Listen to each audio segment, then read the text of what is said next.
Alright, so we're gonna do probably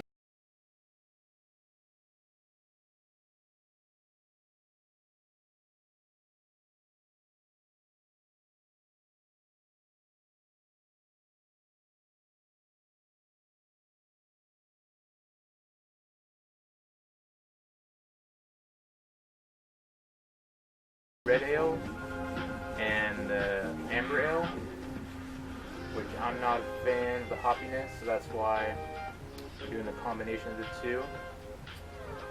And we'll see how it turns out.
As we all know, watching water boil,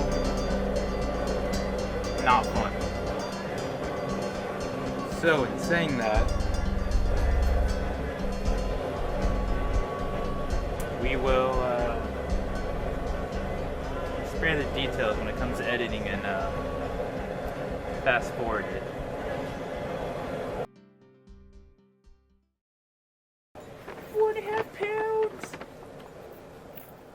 Alright, yeah. Let's. Oh, let's see if you can pour it in. I'll hold it.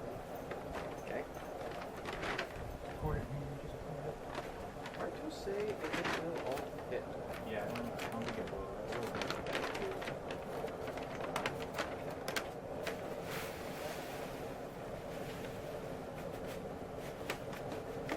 Oh, it's going. It's going. Open the floodgates.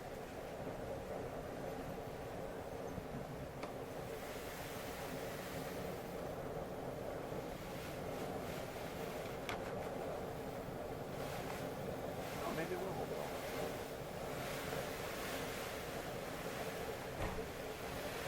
Yeah, I'll hold it off. This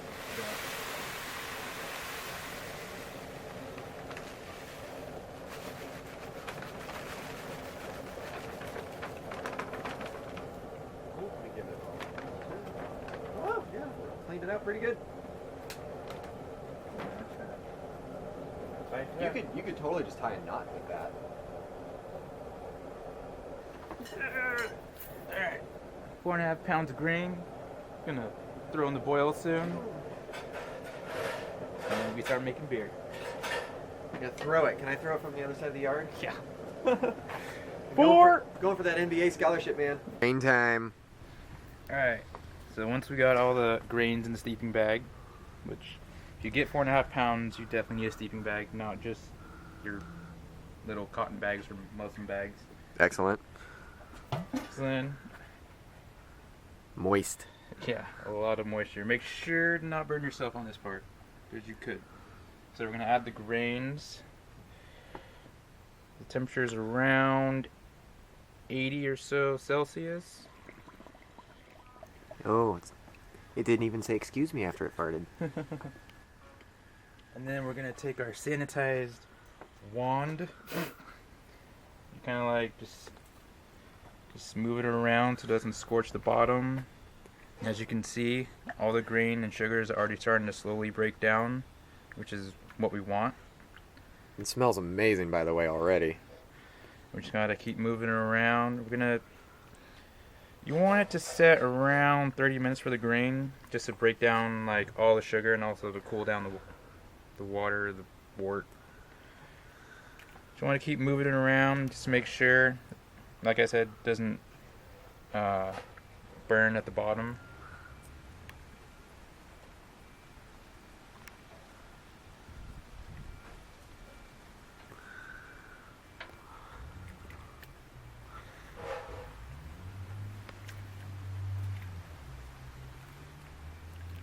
Delicious.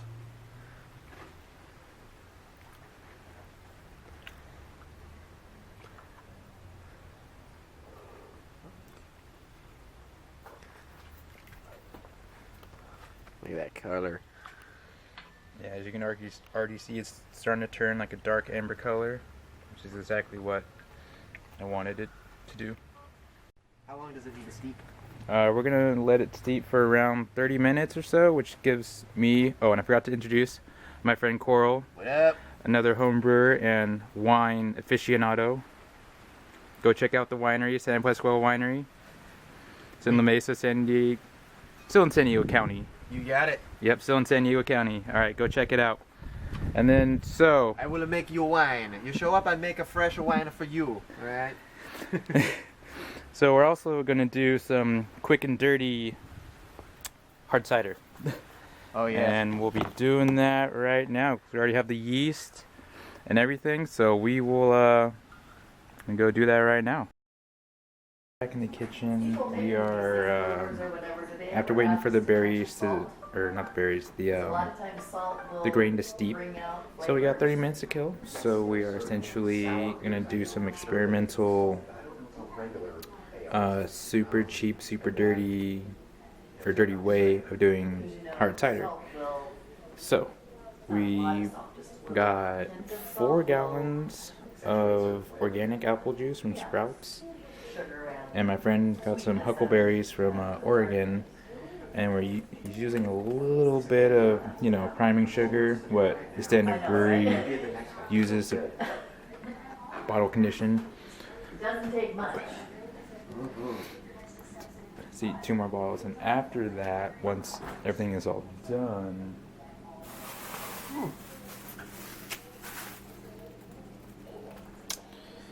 we are going to use a mixture of yeast. If I can get this open. Alright, so The yeasties are hiding.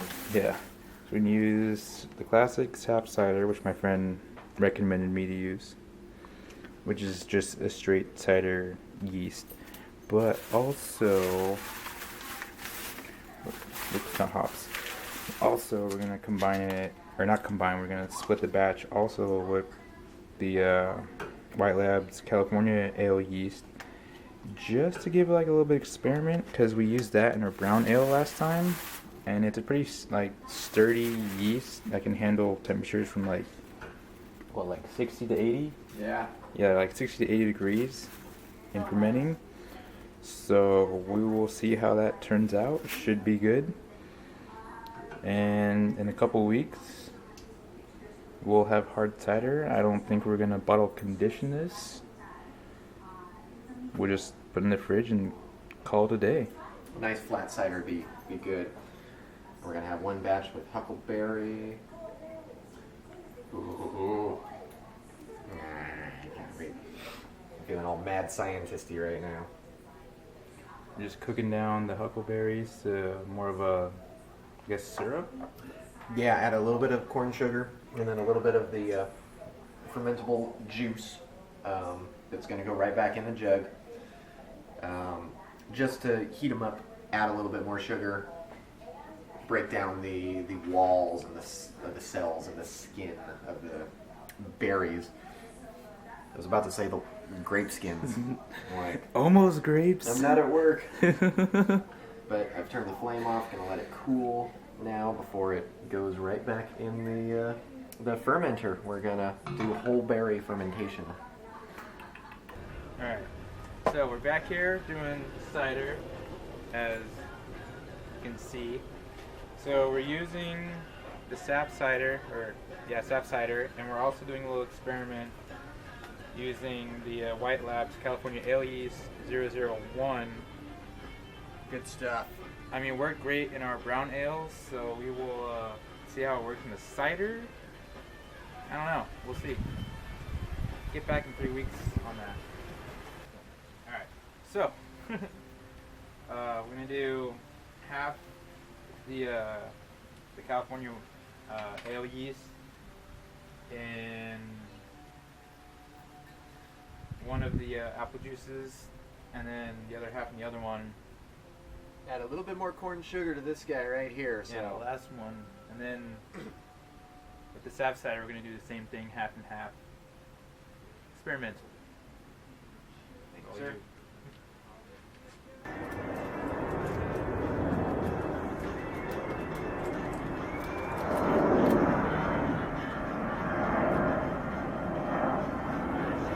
Alright, now that we got all of our yeast kind of settled in, I'm going to give this a little shake too,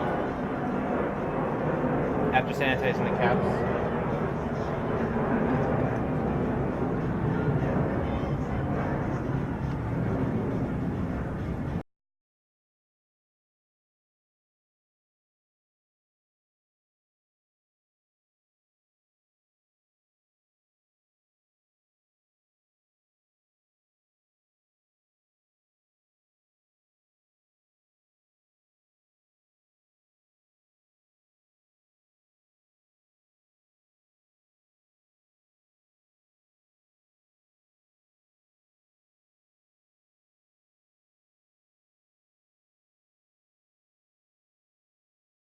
We have 4 rubber stoppers, size 6.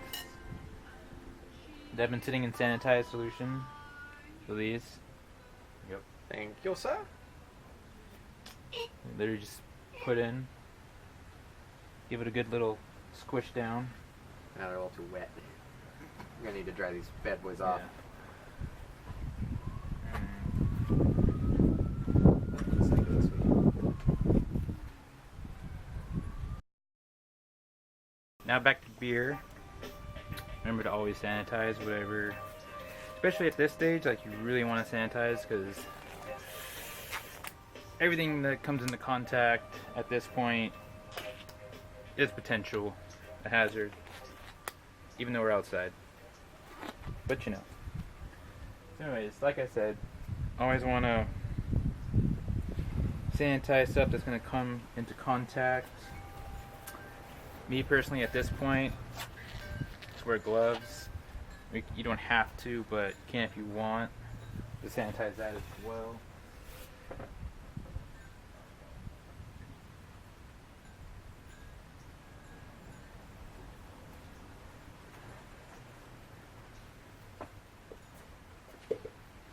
So after done steeping,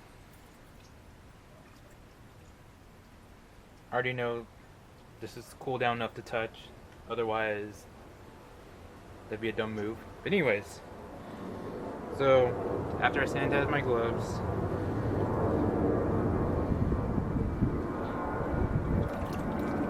essentially you just want to let your grain drip drain, or drip dry.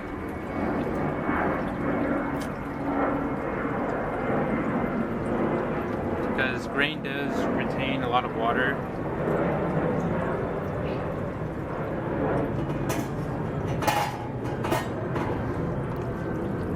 Now honestly, like, in the directions it says like not to squeeze or anything, but like honestly in the brown ale that we did, like there was so much like water retaining from it that it's, I mean, you might as well, plus you're getting more of the flavor out of it. Maybe a little hot, so watch out for that.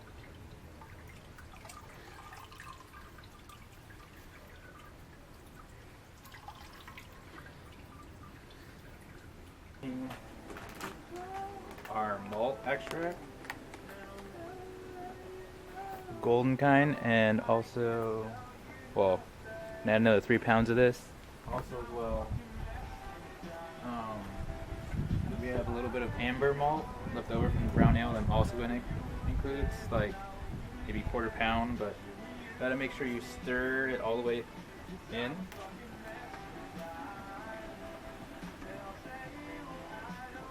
Or store thoroughly.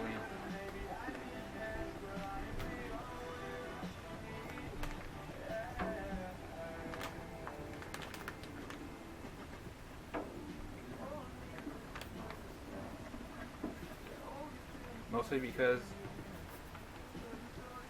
when malt comes into contact with any kind of moisture, it almost turns like a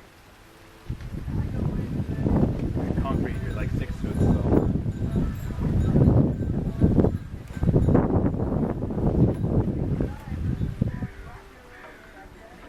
Here's mostly where like a lot of the sweetness of your beer kind of comes from.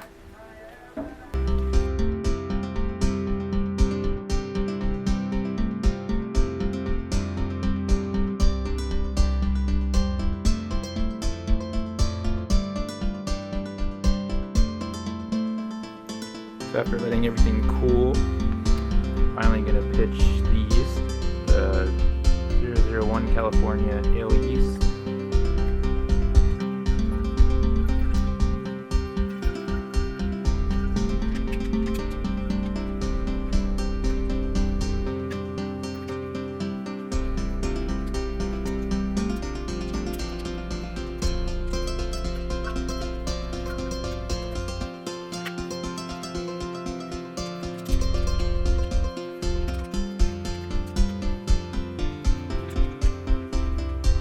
Well, that's all the brewing that we did. Accomplished a beer, red ale. See how that turns out in a couple weeks. And then we got the ciders.